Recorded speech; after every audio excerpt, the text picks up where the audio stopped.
Eric Brysock, KPS Board Trustee 1999 to 2011, address 3630, do we still give addresses? Yeah. 3637 Northfield Trail. I'm coming tonight with a letter from 6 former trustees spanning 20 years of service, and it's a little bit of tough love. We're doing this because we care, and we're offering some observations in a positive and constructive light. That's our intent. We'll give you copies of the letter when I'm done. As former trustees, the Kalamazoo Public School Board, we have experienced the honor and privilege of serving as a trustee. We recognize the time and effort involved in carrying out these duties, and thank you for your commitment. The efficacy of the board is contingent upon holding the public trust. Several of us were first elected in the 1990s to rebuild that trust. All of us work diligently to honor and protect that public trust. We are compelled to call to your attention actions by the board that threaten to undermine that trust. Several trustees have stated their belief that it was inappropriate for the Michigan legislature to take significant action during the lame duck session. Unfortunately, the KPS board took significant action during its lame duck session without the benefit of meaningful community input, notice. It is important to note that our concern is not necessarily with the outcome of that decision, but rather the way the decision was reached and the time it was made. Vacancies on the Board of Education have occurred from time to time. To fill the last 5 vacancies in recent memory, an application and interview process was used. While we understand the rationale of selecting the next highest vote getter when a vacancy occurs shortly after an election, that methodology has advantages and disadvantages. But most importantly, it represents a significant departure from existing practice, and the decision was made without the benefit of meaningful public notice and discussion. The timing and apparent veil of secrecy surrounding this departure from long-standing practice is what undermines public trust. When asked about the process used to fill the vacancy, the Kalamazoo Gazette reported that both President Scholler-Barber and Dr. Rice declined to comment, although Dr. Rice said the details would be revealed at Friday's meeting. They were in fact revealed at the December 21 meeting. Not as a capital proposal, but as a plan that had been carefully vetted and was outside the public eye. I'm not saying that was wrong or illegal or anything like that, I'm just saying that's the perception. This is not how an open, transparent, and democratically elected board functions. The selection process should and could have been rolled out to public discussion at the board's December 20th meeting, the regular meeting, with final action to be taken at a future meeting.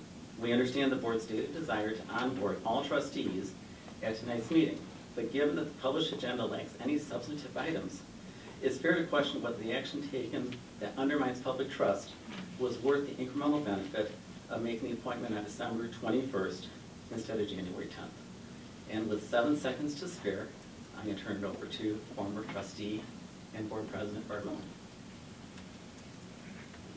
Thank you, tag teaming. Barb Miller, Winchell, Kalamazoo, Michigan.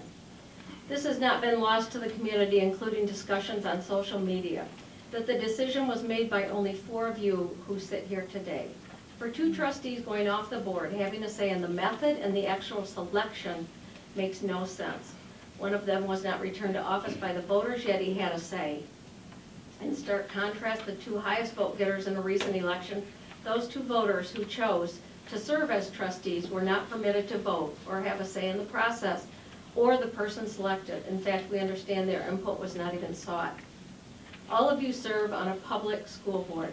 The 2 most important official actions you take are to hire and evaluate the superintendent and to fill vacancies on the board. The totality of circumstances give the appearance that the board, in lame duck session, wanted to deviate from the normal selection process and handpick a new trustee without the input of the newly elected members.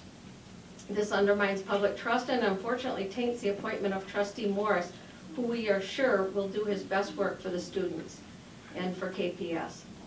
Public trust and accountability are vitally important to the success of the board. In our opinion, the prior board got this one wrong in a big way.